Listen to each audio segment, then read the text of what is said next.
Selamat datang di Positivity. Gitu. Enggak, ini kan channel lu ya. Ceritanya. Salah acara, tai. Lanjut. Udah lu aja yang opening. Jadi untuk menagih janji apa yang Positivity telah inginkan waktu dulu podcast ya, kita mau bicara tentang keluarga nuklir, duar. Atau nuclear family, anjing jayus banget gue ngentot. Jadi apa sih nuclear family? Ya. Mulainya dari situ anjing. Emang maunya mulainya dari mana? Kagak usah dijelasin. Penonton kita cerdas, gak boleh gitu. Kagak usah dijelasin. Nuclear family definisinya apa gitu. Itu mah orang juga bisa Google gitu. Nggak, lu langsung aja kepada kontroversinya tentang nuclear family hari ini. Itu yang menurut lo jadi banyak perbincangan di luar sana. Kenapa dipermasalahkan soal konsep nuclear family ini gitu? Menurut gua itu kebenaran absolut, tidak ada kontroversial ya. Aneh. Gue sangat mendukung penuh nuclear family.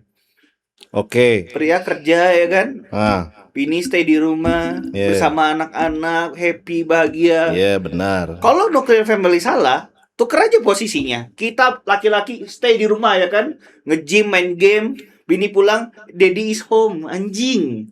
Gua rasa bakal banyak banget cowok yang seneng sih kalau diposisiin kayak gitu. Berarti kan tidak jadi masalah. Sebenarnya kan nuclear family kan dianggap penindasan terhadap perempuan. Makanya logikanya kita balik nih. Kalau emang itu penindasan terhadap perempuan, kita laki-laki dengan senang hati tukar posisi. Kan gitu. Iya kan? Iya. Maksudnya gini loh. Sebagai penjaga rumah ya kan? Penjaga harta benda dan mengurusi anak-anak ya, menurut gua itu kan darah daging ya. Masa depan projecting tentang diri lu ada di situ. Masa males sih buat ngobrol, bercanda, main. Iya. Dan gue ngeliat kayaknya dari zaman dulu orang tua tuh senang-senang aja main sama anak. Ya entah main bola, biarpun kayak ya ini bukan level gue, tapi ya udahlah gitu. Tapi kan gini nih, ya sebenarnya gue setuju juga konsep nuclear family ya, dengan single income kan, berarti kan. Iya. Ekspektasinya kan gitu. Tapi argumen yang banyak di luar sana adalah emang bisa in this economy. Bisa. CEO dia jualan tas. Beda ya, salah ya. Sebenarnya kalau in this economy, menurut gue harus ada sedikit perubahan, mau nggak mau sih. Malah gue melihatnya karena kondisi ekonomi hari ini, kita kembali ke tradisi tradisional yang lebih jadul lagi. Cewek itu di rumah tapi cari duit. Dulu tuh kayak gitu. Buka warung atau berkebun. Bukannya sekarang masih ada ya yang mempraktekkan budaya itu, cuman mungkin bukan istri ya, ani-ani mungkin simpenan gitu. Bener loh. Biasanya kan ani-ani begitu kan. Jadi ya dibeliin rumah yang RSSSSSS sangat sederhana gitu kan. Yang rumah subsidi, terus dibikinin warung. Suaminya itu cuman datangnya sebulan sekali, sebulan 2 kali. Jadi sebenarnya lebih konservatif ani-ani daripada istri utama ya. Sebentar. Ini tuh lu kayak lagi ngomongin orang yang nasibnya kawin siri deh. Karena representatif adik-adik itu bukan dia buka warung, ngentot lah. Kacau anjing. Adik-adik itu representasinya apa? Sendirian jalan-jalan ke luar negeri, tinggal di apartemen mewah tapi gak kerja. Enggak, sama aja. Ya mungkin kalau yang nikah siri itu kan ya buka warung di garasi. Kalau ani-ani kan buka toko jam mewah di mall kan. Siapa tuh? Gue masalahnya gak ngikut ya deh. Adi. Jadi kita nggak sebut inisial ya guys ya. Iya kan? Jadi kayak buka toko jam mewah, buka coffee shop, banyak kan yang kayak gitu. Nah, saya kan Cooper nih, kurang pergaulan. Jujur aja gue baru tahu teh. Gue kan cuma lihat di medsos aneh-aneh teh.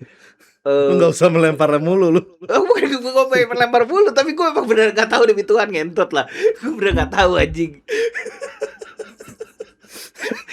Bukan jam saya. Siapa tadi gue bilang. Itu aneh-anehnya bodoh juga deh. Adalah Bodoh sebut saja mawar. mawar. Anjing jadi aneh-aneh, goblok banget, ngentot lah. Banyak lah itu. Berarti double pekerjaan dong. Ya kan bukan pekerjaan itu, orang mereka juga ongkang-ongkang kaki. Lah katanya jualan jam. Ya sebagai owner dong, bukan sebagai sales. Lah, menurut gua aneh-aneh itu pekerjaan. Karena dia membutuhkan profesionalitas Untuk mencuci, untuk membohongi klien. mencuci uang. Kalau itu beda lagi, itu beda lagi. Itu kan jadi aneh-anehnya kedok. Beda dong. Iya, Berarti harus punya kemampuan untuk mencuci kan, mencuci uang. mencuci buyung gitu, bukan mencuci buyung. Jadi aneh-aneh ini jadi pekerjaan serba multi talented. Gue lihat akhir-akhir ini ya. Jadi untuk pejaten atau bin untuk mencari orang-orang multi talenta bisa cek di aneh-aneh di toko keranjang bawah. Ada Cek sekarang. di komentar yang dipin nanti ya. Langsung ada yang mau komentar teh, tolong gitu ya. Cewek-cewek gak mau komentar nanti di pin gitu ya. Kacau aja. Oke, jadi kembali lagi ke topik Nuclear family. nuclear family. Itu kan meledak teh. Iya. Jadi nuclear family menurut lu masuk akal gak di zaman sekarang? Buat kondisi ekonomi sekarang sebenarnya gua bisa bilang itu nggak relevan lagi. Oke. Karena ya lu tahu sendiri dolar udah berapa, penghasilan orang nggak naik-naik, jadi ya banyak yang terpaksa ambil double job, triple job. Tapi menurut gua tetap aja pada hakikatnya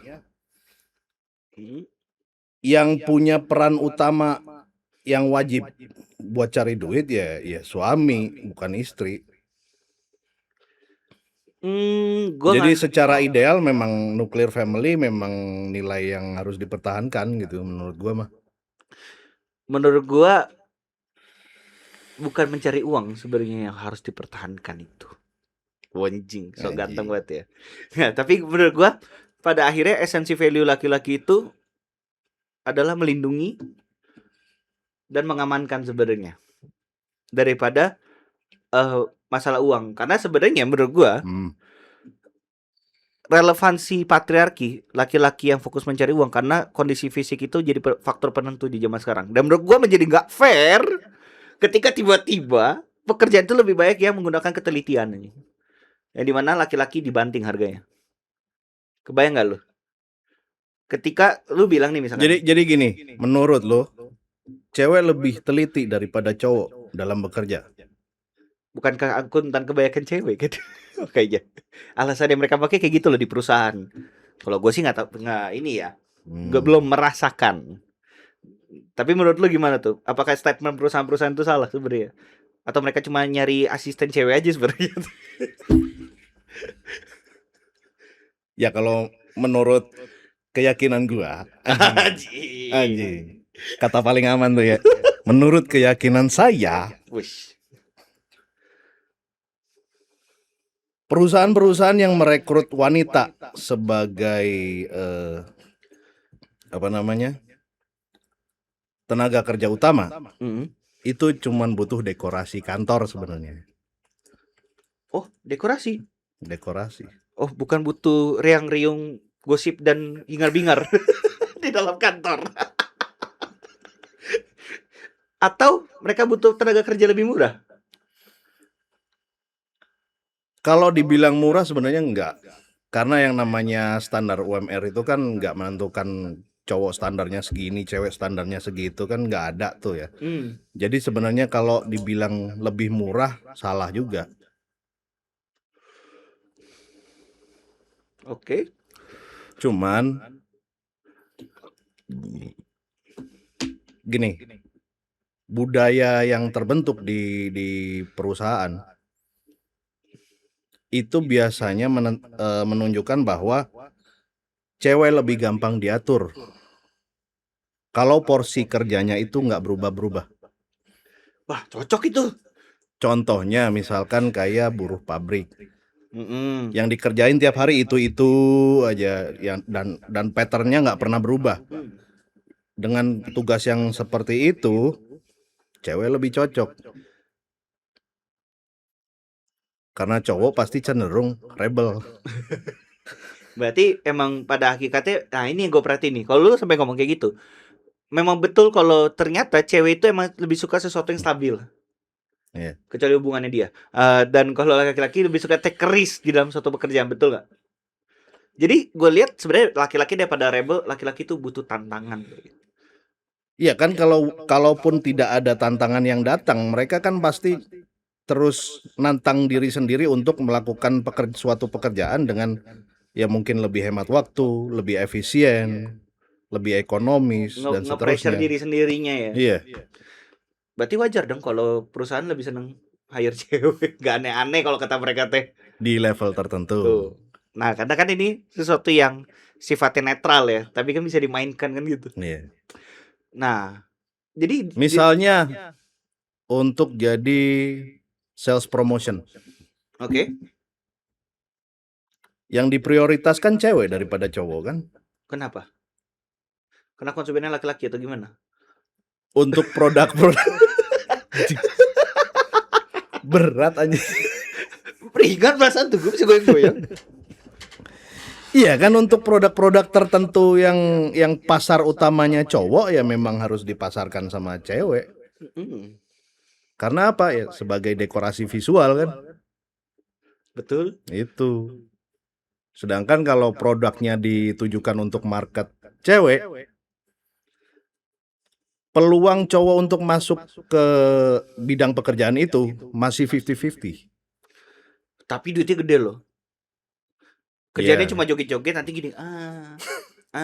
Sama kan? Bedanya kalau cewek dimainkannya quantity, kalau cowok di quality. Wah, anjing. Iya kan? Kita nggak usah sebut pekerjaannya. Dia joget-joget terus nanti gini-gini aja ujung-ujungnya kan. Nah, itu duitnya cair tuh. Yeah. Tapi kan pada akhirnya fungsi dekorasi ini sebenarnya menurut gua karena tergantung siapa kliennya dan objek apa itu mengenai mengenai si laki-laki si konsumennya ini ada keterkaitan dengan ke arah seksual apa enggak sih? Iya kan? Iya. Makanya kalau pameran-pameran mobil, ceweknya seksi-seksi. Apakah itu karena laki-laki ya full testosteron wajib? Jadi kadang-kadang karena laki-laki ngacengan, guys. Jadi kalau orang nonton ya, tapi nggak bisa terima jokes kita, anjing, palanya meledak deh. Untuk milenial pasti santai itu. Zoomer, boomer pasti mulutnya udah gini nih. Ini udah nyimpang terlalu jauh nih dari Nuclear Family tadi nih. Karena hari ini terlalu banyak penyimpangan teh. Ini kan refleksi dari orang-orang ngasih argumen absurd di media sosial, kita wujudin di sini. Gue nih dari tadi cosplay jadi orang-orang absurd di media sosial. Kan argumennya kayak gitu semua. Ya menurut kita pun lucu ya. Kalau kita take it easy sih. Nggak tahu kalau kalian ya teman-teman di sana. Nah, kembali lagi. Kan akhirnya kalau gue kembali tetap bahwa laki-laki itu protecting, wanita nurturing. Yeah. Dan di kondisi hari ini menurut gue duit itu, bahkan wanita zaman sekarang gue bisa bilang untuk nurturing pun sulit dipercaya. Suram. Ibarat laki-laki udah bisa berantem. Lu udah lihat lah ya, baca berapa kali berita daycare. Terjadi kekerasan pada anak dalam daycare. Ownernya perempuan, pekerjaannya karyawannya perempuan. Terjadi.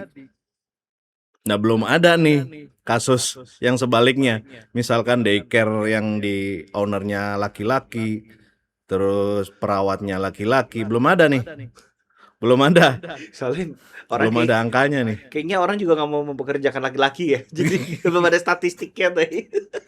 Karena secara visual emang ini ya. Kayaknya jadi absurd deh kalau laki-laki, ayo kita ke WC dulu itu udah masih creepy tuh. Mengintimidasi banget gitu. Karena emang tugas laki-laki tuh ribut, intimidasi, mencari harta. Seperti kan gitu ya harusnya aslinya ya. Cuma kita lihat sistem ekonomi hari ini tuh peran laki-laki itu berkurang jauh di hal tersebut. Jadi banyak orang malah sekarang mempertanyakan patriarki dalam konsep nuclear family ya. Nah, kan ada patriarki sebagai natural biologis karena kemampuan laki-laki, dan ada yang sosial. Menurut lu itu satu kesatuan atau sesuatu bisa dipisahkan? Enggak, kalau gini.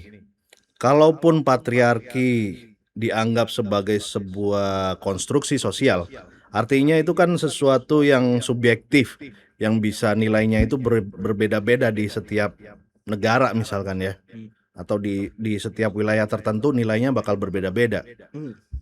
Sedangkan dalam, gua nggak enak lagi ngomongnya nih, kalau nyinggung agama nih ya, itu juga udah diatur. Mau dalam buku lu, mau dalam buku gua, dua-duanya ngatur tuh. Laki-laki sebagai kepala rumah tangga. Artinya kan perintah itu udah objektif tuh, perintahnya dari Tuhan, bukan secara konstruksi sosial. Oh ini yang optimal, ini yang nggak optimal gitu kan, kagak. Buktinya kan dari segi agama juga sudah menentukan ya memang desainnya lu harus begini gitu. Nah, bertanya gini, kan laki-laki sebagai kepala keluarga ini dianggap sebagai bentuk penindasan eksploitasi parnation del pahom, penindasan di dalam rumah sendiri untuk rumah sendiri teh. Jadi perempuan itu di dalam rumah tangga patriarki itu adalah bentuk penindasan.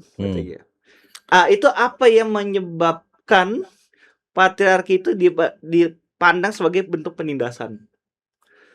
Itu gua anggap sebagai propaganda liberalisasi wanita. Oke. Karena sebenarnya istilah menindas atau menjajah itu kan kita udah familiar lah dari zaman dulu, juga udah ada lagunya kan. Wanita dijajah pria sejak dulu, dijadikan perhiasan, sangkar madu. Nggak gini loh. Enak juga ya. Makanya gue bingung. Enak dijajah kayak. Kalau di dalam tanda kutip sangkar, lu disuruh stay di sangkar. Tapi di dalam sangkar itu lu di-provide semua kebutuhan lu gitu loh. Ngapain lu mau terbang lagi? Kenapa harus capek? Iya. Nah, kan gini loh, mereka ini kan sebenarnya sudah meyakini itu ya. Menurut gua sangat sulit untuk merasionalisasi atau berdiskusi sebenarnya. Bukankah langkah menarik untuk mempraktekkannya secara langsung? Tukar posisi. Kita seneng kok dijajah. Hehe. Kalau menurut mereka itu bentuk penjajahan ya. Iya. Kalau menurut lu, untuk membuat mereka sadar kalau itu bukan penjajahan, kita balik kondisinya. Apakah itu bisa karena kan realitas dibentuk, kesadaran dibentuk dari realitas. Apakah perlu kita balik porsinya nih? Di Indonesia belum ada yang gua tahu ya, yang diupload sosial media sih belum ada. Gitu. Jadi gua nggak tahu prakteknya di lapangan, apakah yang di luar media sosial itu apakah udah pernah ada yang nyoba apa belum. Tapi di Amerika udah ada. Kalau lu lihat klip di Amerika yang namanya Stay Home Dad, itu bisa lebih rajin dari Stay Home Mom. Untuk bersih-bersih rumah, masak-masak. Iya. Dan ya kita lihat sendiri contohnya waktu kondisi itu diaplikasikan sama mereka, si istri juga begitu pulang kerja ya malah ekspresinya lebih Parah deh laki-laki. parah dari laki-laki. Sedangkan kalau cowok kan pulang-pulang masih mukanya lempeng gitu ya, masih bisa nahan ekspresi walaupun dalamnya masih udah dongkol juga gitu. Sedangkan kalau cewek ditempatin di kondisi seperti itu, mereka kan memang secara otak juga koneksi antara logika dan emosinya kan lebih tebel tuh. Jadi apa yang dirasain nongol semua tuh, kelihatan semua di mukanya. Ya bete lah, ya capek lah, ya. Nah, kalau kita laki-laki tuh peka tuh. Wah, bini pulang kerja capek, saatnya membanting istri keranjang. Kita ngerti tuh harus ngapain. Tapi kita kayaknya nggak dibanting sama istri anjing. Nggak dibanting pun juga ya, nggak mungkin aja. Gawat deh. Cuma maksudnya kita secara instinktual apa ya, kita tahu orang tuh lelah, kita pengen bantu hibur gitu deh. Itu langsung terpatri di kepala kita tuh. Jadi perbedaannya adalah ketika cowok jadi stay home dad, mereka merasa fine aja gitu kan. Sedangkan cewek yang jadi provider, mereka nggak mungkin merasa ketertarikan itu lagi kepada cowok, karena udah hilang respect tuh. Nah, tapi ada yang menarik nih. Ini ada yang menarik nih ya. Jadi ada stay home dad yang namanya CEO deh. CEO mana lagi nih? Dracin lagi nih. Anjing. Lu mah lah brain rot anjing. Brain sih kontol deh manusia deh. Bangsat. Itu bukan brain rot anjing. Itu tuh gue memberikan contoh real. Contoh real stay home dad. Tinggal dikasih nama CEO namanya. Oke. Tapi tetap dipertahankan sama dia. Menurut lu gimana tuh? Kalau gue percaya dengan teori gue, selama dia punya status sosial, biarpun dia pengangguran, dia rela kerja untuk mendapatkan prestis seperti dia berpikir dia bekerja untuk dapat tas LV anjing. Oke. Pertanyaannya adalah gini, soal status sosial itu kan hanya bisa dicapai sama cowok, menurut gua ya. Status sosial itu sesuatu yang hanya bisa dicapai sama cowok. Cewek nggak bisa naikin status sosial sendiri. Mereka harus naikin status sosial melalui bapaknya, suaminya. Itulah kenapa alasannya cewek itu kalau nggak pakai nama belakang ayahnya, nama belakang suaminya. Artinya apa? Status sosial cewek itu tergantung cowoknya. Berarti lu mengiyakan omongan gua dong. Makanya dikasih nama CEO. Nah, problemnya sekarang berarti dia membenarkan gua. Karena status sosial yang ada di diri dia, yang dulu mukanya jelek, maka dia harus menggunakan lakinya tuh apa ya kira-kira biar dia bisa naik status sosial ya. Jadi CEO kali ya kan. Dengan kotak unyunya yang kecil itu dia bilang ada 1M aja. CEO ini Cilok anjing goblok. PT Mencari Cinta Sejati anjing. Berarti bener kan? Dia memaksakan tuh. Gak apa-apa duit di gua. Tapi laki-laki ini prestisinya harus naik. Biarpun dipaksain naik deh. Dipaksain naik. Gak real naik aja. Ya namanya orang berusaha belum tentu berhasil. Kan namanya cowok harus meningkatkan status sosialnya sendiri, nggak bisa berdasarkan apa yang dilakukan oleh ceweknya. Betul, makanya dia acting cari gedung kosong. Ini kalau pesan dari gue ya, daripada lu pura-pura jadi CEO, mending lu acting bikin short film jadi CEO. Itu lebih terhormat, kasta lu mungkin naik aja. Kenapa ya orang tuh lebih memilih jalan yang bodoh daripada jalan yang bener aja. Kalau dia acting doang, oh iya nih calon CEO, doain dia jadi artis kan aman nih.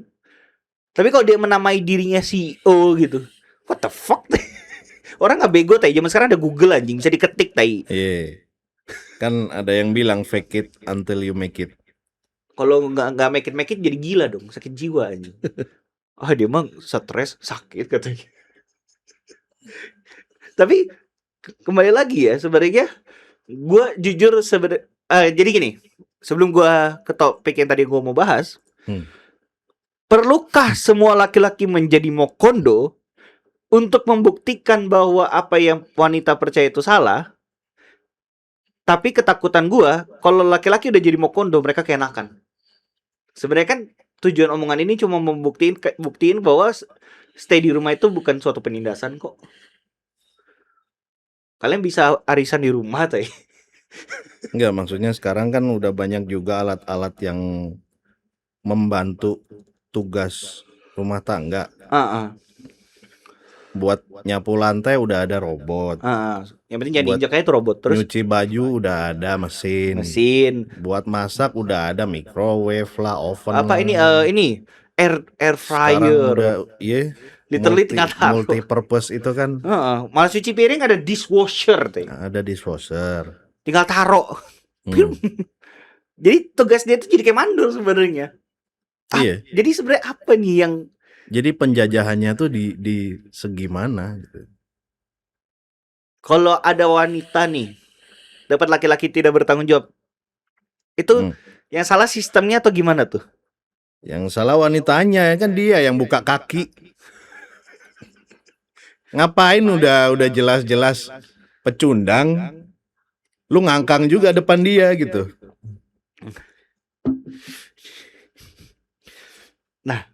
Nah ini fenomena menarik berarti. Yang menghancurkan nuclear family kan berarti karena ada wanita yang udah tahu nih laki-laki nggak bertanggung jawab tapi dia masih iyain.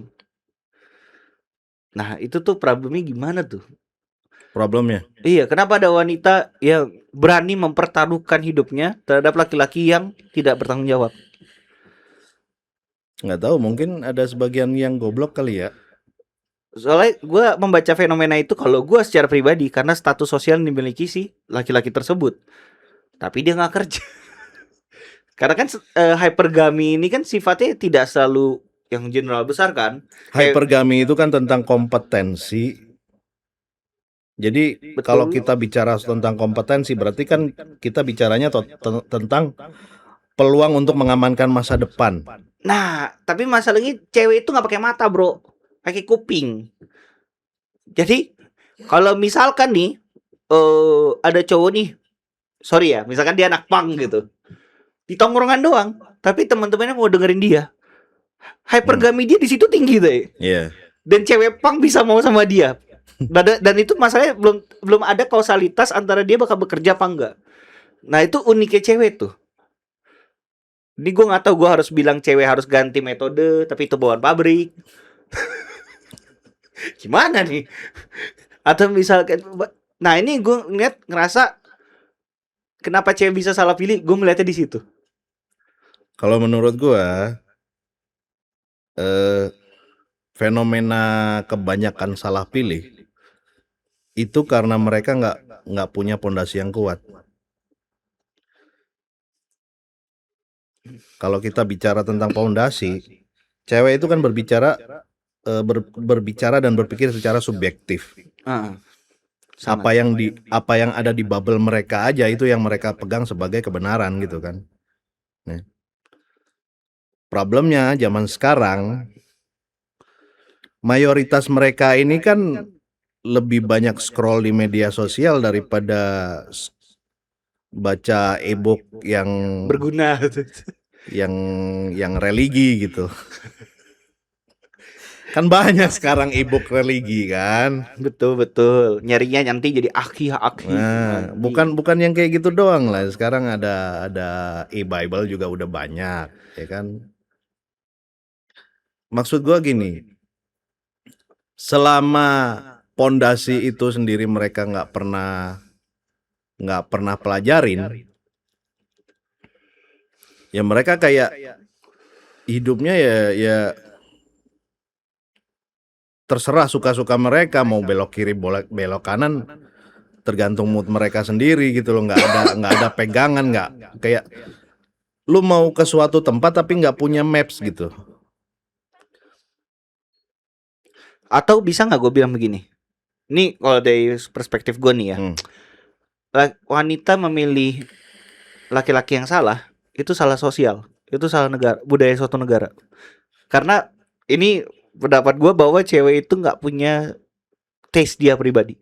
Taste dia itu dibentuk oleh lingkungan. Apa sih yang keren? Sejak kapan cewek tahu PNS itu cool? PNS itu gua. Ya berarti kan hubungannya dengan bubble dia tadi kan. Bubble dia tadi kan tapi dibentuk dari budaya masyarakatnya. Dari- Apa yang keren? Dari sosial. Kita bisa bilang good looking, good reckoning itu berlaku mungkin di Amerika. Bisa. Tapi itu nggak berlaku di sini. Karena klien gue kebanyakan trader kaya, tapi dia bingung kenapa dia nggak laku, ya kan? Dan ingat kembali lagi teman-teman, di Indonesia trading itu apa? Judi. Minus 1 kredit sosial. Malah ngomongin pengalaman pribadi. Pengalaman siapa? Nah kan lu bilang karena klien gua. Oh iya, tapi itu Iya, contoh sampling yang itu kan, dihadapi iya. kan. Dan tau gak diafirmasi sama siapa? Calon mertua. Kerja apa dia? Trading judi katanya. Gue kalau jujur ya, gue gak mau nyalain cewek. Gue menyalahkan bangsa ini salah menilai apa yang berharga di negara ini tuh. Dan ceweknya sip katanya. Mengamini itu aja. Ya makanya gak works lah. Kalau budayanya benar gak mungkin begini. Iya. Kok bisa gitu? Itu kalau dari sudut pandang gue ya. Gue ngeliatnya sekacau. Ya kalau tentang bicara bidang tertentu yang diminati di suatu daerah, ya itu mah memang bisa sangat bervariasi ya. Cuma kan angkanya mulai signifikan nih. Yeah. Dan saling membising di media sosial. Itu kan yang jadi problemnya teh. Ya. Cuman kan ya dari dulu sebenarnya kan cuma 3 unsur yang menentukan cowok itu sebenarnya secure apa enggak gitu loh. Dia masa depannya aman apa enggak gitu. Ya dari ya pertama dari duitnya kan salah satunya. Mungkin kalau bukan duitnya status sosialnya, jaringannya kan, atau circle-nya. Tuh. Kalau enggak yang ketiga gamenya yang oke. Misalkan flexing otot, flexing mobil walaupun sewa. Sedih banget ya kan? Itu ada loh kasus pernikahan. Kan yang penting ada game. Ceweknya komplain kok pas nikah gak ada mobil katanya. Pas PDKT ada mobil katanya. Ya itu yang namanya game. Permainan ya. Ya walaupun gua nggak saranin ya game yang kayak gitu ya. Nanti nikahnya kacau ya. Karena gamenya itu harus bisa dipertanggungjawabkan. Kok nggak pecah nanti pas nikah. Liar aja. Dapat di kalau cowok terus anjing. Nah, di Indonesia gue perhatiin orang itu baik cewek maupun cowok entah kenapa maunya jadi apa yang diinginkan, tapi tidak diiringi dengan apa yang dibutuhkan. Gue ngerasa ada yang something off gitu di sini. Makanya kita di soal percintaan ini nggak beres-beres sebenarnya. Karena ya ternyata kan memang begitu. Karena mereka mengambil keputusan dengan di keputusan mereka itu kan terkontaminasi emosi. Jadi ya apapun yang diambil pada saat itu ya ngikutin mood saat itu. Jadi lu kalau nanya sama cewek misalkan pertanyaan apapun lah, jawaban dia bisa berbeda-beda tergantung mood dia waktu lu nanyain. Problemnya di situ. Makanya kembali lagi sebenarnya wanita itu tidak ideal jadi kepala rumah tangga. Kenapa? Karena jarang sekali keputusan yang dia ambil bisa dipertanggungjawabkan. Gak setuju gua. Suruh aja dulu, biar kita gak usah banyak debat. Suruh aja dulu. Kan enggak gini. Kalau lu bilang suruh aja dulu, Lu sendiri sudah membuktikan berkali-kali. Ketika cewek lu mengambil keputusan yang aneh-aneh, ujungnya lu bakal jawab juga, kan kata gua juga apa. Bukannya semua laki-laki begitu. Tapi ingat, realitas membangun kesadaran. Masalahnya Masalahnya belasan sekarang, cewek gue urusin dulu dari gua pertama kali pacaran sampai hari ini. Itu udah hal yang lumrah teh. Jadi gue udah gak kayak kaget aja. Hehehe, paling gitu. nah ini masalahnya, kalau yang lu lakukan itu sudah terbukti tidak efisien, ngapain dilakukan lebih jauh? Efisien kok. Tapi kalau ganti chapter ngulang lagi. Anjing. Karena Goblok. lah, mengamankan ketenangan, kedamaian, sesuatu yang gak perlu diomongin lagi. Ngapain? Gue orangnya males ribet. Gue lebih suka ngamanin di awal. Jadi kalau gue gak mau ngamanin di awal, mending gak usah dilanjutin. Have fun aja. Kalau itu gue tuh. Karena buat gue prinsip jangka panjang, gak amanin di awal, kita nih jalan sambil kayak diseret. Iya benar. Jadi ya berarti lu harus ngulang-ngulang terus dong. Ya makanya jangan sampai gagal aja. Karena itu udah mau ngapa lu bakal ngulang lagi menurut gua. Gua pacaran udah 8-9 kalian lah. Itu pasti diulang. Semua cewek. Nah, patternnya begitu lagi, Iya, cewek begitu begitu. lagi, begitu lagi. Makanya gua di konten gua Kenapa enggak lu bikin ambil sikap di awal yang berbeda gitu? Misalnya lu ketemu sama orang baru nih, putus sama yang lama, ketemu sama orang baru, ya udah dari awal lu tegesin enggak, pokoknya gua pengambil keputusan final. enggak. Sisi cewek pengen nantangin itu ada terus. Dan menurut gue PR kalau kita makin lama sama dia. Ini pengalaman jam terbang gue aja ya. Oh, itu lo berarti berbicara tentang cewek-cewek yang ya memang nalurinya memang tes limit kan mereka gitu loh. Yang namanya hipergami kan memang selalu apa ya, mereka akan secara konstan nge-challenge lu untuk membuktikan bahwa lu yang terbaik gitu loh. Dan itu ya berlaku buat semua cowok. Semua cowok, hampir semua cowok lah digituin. Makanya bukannya problemnya sekarang adalah ketika lu melunak, ya kan lu melunak tuh kan kayak nyerahin ya udah lu lakuin ini terserah gitu kan.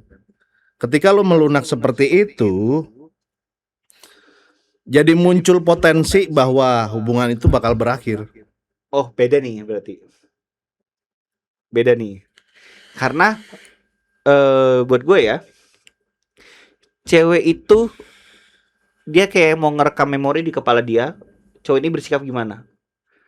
Dan memori itu langsung gue kasih di awal. Oh, lo kasih ya nilai-nilai demokratis lah ya. Menurut lo kayak gitu? Gue gak mau sebut itu nilai demokratis. Gue pengennya ngasih pengalaman. Rasakan kemurniannya gitu kira-kira. Kan udah tahu jawabannya. Kedepannya gak dipertanyakan lagi. Gitu. Tapi kalau kita nggak pernah, justru gue men-challenge dari awal sebenarnya. Sok gue kalau sanggup kan gitu. Karena ketika ada suatu momen dan itu terbukti nggak sanggup, itu jadi patokan tuh. Oh iya hehehe, paling gitu. Terus kedepannya siap, silakan katanya, terus digituin. Itu kalau pengalamannya nggak fatal. Nah, menurut gue fatal itu kalau kitanya ngedelay masalahnya. Mending diamanin di awal. Enggak. Menurut gue dengan sikap yang seperti itu, lu nggak bakal tahu limit akhirnya di mana. Karena gini, ya mungkin pertama ngetes, misalkan kayak ya kalau misalkan trading lah, ini momen beli apa jual gitu kan. Lu bilang beli sekarang, dia jual. Terus tiba-tiba rugi misalkan. Lu akhirnya jawab, ya tuh kan kata gue juga apa. Ya sesimpel itu misalkan kalau nggak fatal. Tapi kalau misalkan yang fatal ya jelek-jeleknya ya kayak misalkan jurang nih kayaknya nggak dalam deh, loncat yuk. Nah kan makanya intensitas keberbahayaan itu meningkat dengan lamanya bersama. Kayaknya kalau gua chattingan sama cowok ini nggak apa-apa deh, gua bales Itu sama fatalnya loh. Kalau selingkuh, Kalau lu nggak ngambil sikap di awal dan lu tegesin lu ikut gua, lu harus ikutin keputusan gua, ya itu bakal berakhir gitu loh. nah masalahnya Karena tes limitnya tuh pasti bakal naik loh. Lu di tes segini nggak apa-apa, masih ngizinin dia ngambil keputusan. Di tes segini segimana? ini Tes segini, ntar ujung-ujungnya jatuh loh. enggak, ini tesnya beda nih soalnya. Karena menurut gua kalau udah orientasi selingkuh itu bukan tes lagi, itu bubar. Itu bubar. Hal-hal kecil sih. Hal-hal kecil sama kayak Mario Dandi. Lu tahu Mario Dandi masuk penjara gara-gara kena tes limit juga kan? Oh, enggak, ini loh. Justru Sambo juga masuk penjara gara-gara tes limit. karena dia nggak pernah ngetes limit itu di awal. Menurut gue justru ini kalau dalam pandangan gue justru terjadi karena di awalnya dikerasin kayak lu. Menurut gua justru karena di awal-awal lunak, diterusin ngetesnya. Nggak, gue jadi bingung kenapa jadi melunak nih. Iya. Karena dengan pembiaran dan terjadi dampak. Karena misalkan lu memberikan dia space untuk mengambil keputusannya sendiri, itu kan secara tidak langsung diterima sama dia bahwa lu menuruti permintaannya. Dengan lu menuruti permintaannya, lu sudah nggak dianggap superior lagi sama dia. Masalahnya kalau gue nggak butuh. Bisa nih gua atur nih. Gua dibebasin nih. Soalnya menurut gue bro, Lama-lama jadi keset. superiority itu bukan anggapan, impact real soalnya. Dan ketika dia gagal, itu impact ya lu nggak dominan di sini. Gitu. Kan udah tahu siapa yang dominan di sini. Dan nurutnya kan gitu. Jadi gini bro, Gimana tuh? lu tahu kan kalau cewek itu secara naluri mencari yang terbaik, betul kan? Dari awal, dari sebelum nikah kayak gitu. Setelah nikah, dia ngetes limit untuk menentukan, untuk memastikan bahwa lu tetap yang terbaik. Itu kan? Oh, ini beda konteks nih. Bentar. Setelah nikah pun mereka bakal terus tes limit. Gue dibebasin gak nih? Terus gue bisa ngatur dia gak nih? Gue bisa ngubah pola hidup dia gak? Gue bisa mempengaruhi jalan pikiran dia gak? Gue bisa jadiin dia keset apa enggak? Ujung-ujungnya ke sono. Kenapa? Karena kalau lu terus melunak, itu gini loh. Balik lagi tadi gue bilang cewek itu mencari yang superior untuk dijadikan kepala rumah tangga, untuk ngeliding. Tapi tes limit. Gitu kan? Kenapa? Karena begitu nikah, asumsi mereka pernikahan itu adalah partnership. Itu aja udah gak sinkron tuh. Lu nyari yang superior untuk lu anggap setara. Itu aja udah goblok menurut gua. Nggak konsisten lah gitu. Nggak konsisten gitu. Jadi secara hierarki aja mereka udah nggak paham. Mereka pikir yang namanya pernikahan itu ya cuman bagi tugas. Cowok kerja, cewek di rumah, ngerjain kerjaan rumah. Cowok kerja di luar. Selalu asumsinya kayak gitu. Jadi cuman tentang pembagian tugas doang, bukan tentang hierarki. Sedangkan cowok kalau udah nikah kan pemikirannya tentang hierarki. Ya, gua sebagai kepala rumah tangga berhak mengatur dia, mengatur istri gua. Istri gua nggak berhak ngatur gua. Konyol. Kenapa? Ya konyol kayak manajer ngatur direksi, goblok. Nah kalau otoritas itu, kewenangan itu terus ditantang seiring berjalannya waktu, ya lama-lama dia nganggap lu setara beneran. Kalau udah nganggap lu setara beneran, berarti dia sudah mulai berasumsi bahwa lu bukan lagi yang terbaik di mata dia.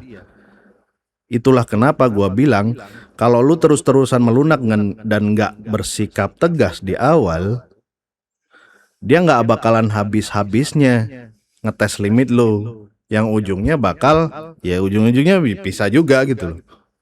Eh, menurut gua ada perbedaan konsep di kita soal ketegasan itu sih.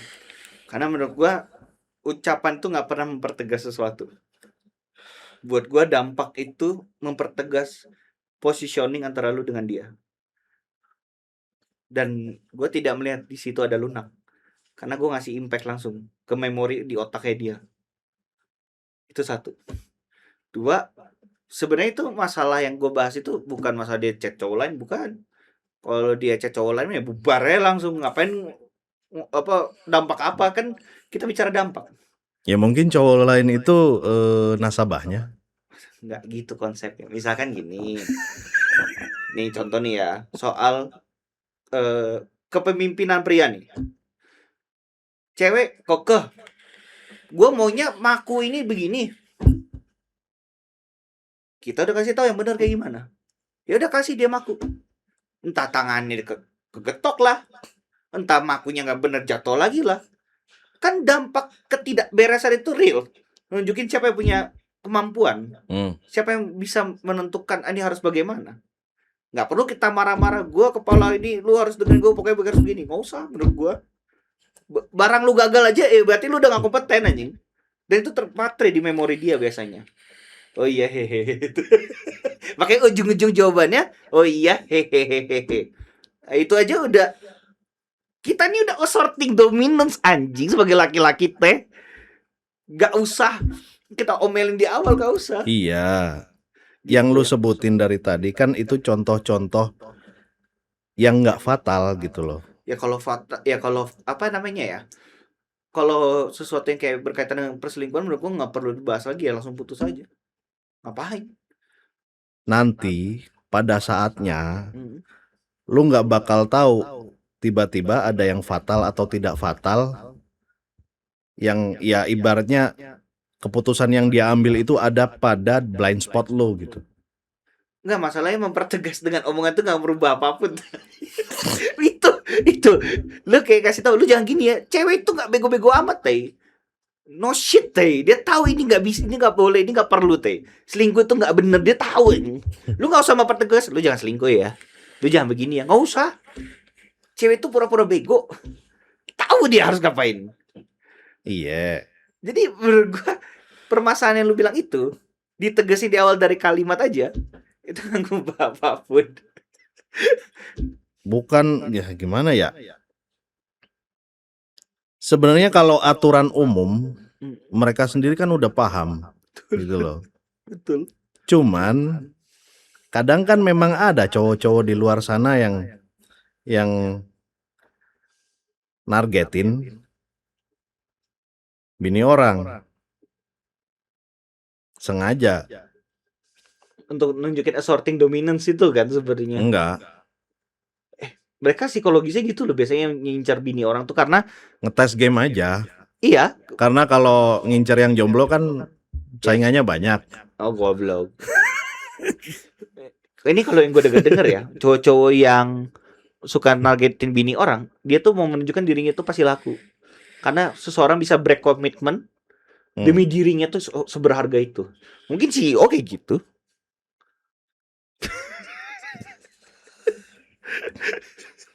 Udah beres kali ya. Tapi maksud gue gini loh, karena gue lihat hari ini kan banyak laki-laki yang pengen nunjukin dominasi. Menurut gue dominasi itu sesuatu yang dilihat dari dampak. Tapi banyak laki-laki yang berusaha memaksakan tuh nggak, yang teriak-teriak, gebrak-gebrak meja. Dia ngerasa itu mempertegas. Dan gue mau kasih pesan ke teman-teman di sini, ketegasan itu bukan sesuatu yang sifatnya itu kayak gitu, kayak maunya kamu kan, itu kekerasan, bukan ketegasan itu. Itu karena mereka frustasi, ceweknya nggak mau dengerin. Nah, maksud gue di sini, yang namanya ketegasan itu dilihat dari dampak. Cewek itu juga nggak bego aja. Dia tahu kalau ini laki-laki kompeten. Oh iya, dia ngikut kan gitu. Cuma kadang-kadang cewek ini curiosity-nya lucu. Dan kita perlu kasih tanam di kepala dia nih. Ah, ini realitanya nih. Udah tahu kan sekarang? Iya. Gitu loh. Jadi laki-laki kita nih sebagai laki-laki kalem aja. Dampak gak bisa bohong. Dan cara kalian untuk membuat itu jadi trauma ada sebenarnya triknya. Ceng-cengin aja terus. Kalau lu ceng-ceng itu jadi trauma sebenarnya. Nah, ini nggak baiknya adalah ceweknya jadi terlalu ciut. Kadang dia jadi nggak pede ngapa-ngapain. Jadi serba salah. Jadi kalau bisa jangan diceng-cengin. Cuma kalau keterlaluan ceng-cengin aja. Biar dia ingat aja.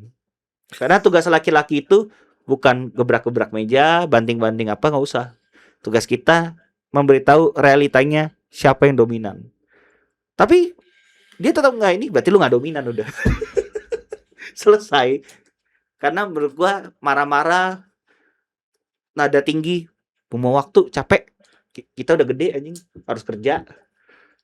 Gitu loh. Itu kalau dari gua. Ya kalau gitu gua setuju kalau itu. Karena gue lihat hari ini trennya gitu.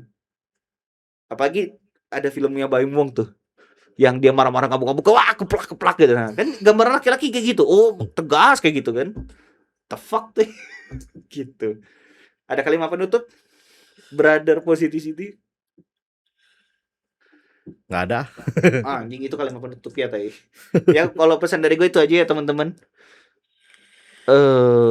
Kadang apa yang kita pikir itu keren, realitanya nggak keren anjing. Ya. See you next time on the next podcast. Be strong my brother.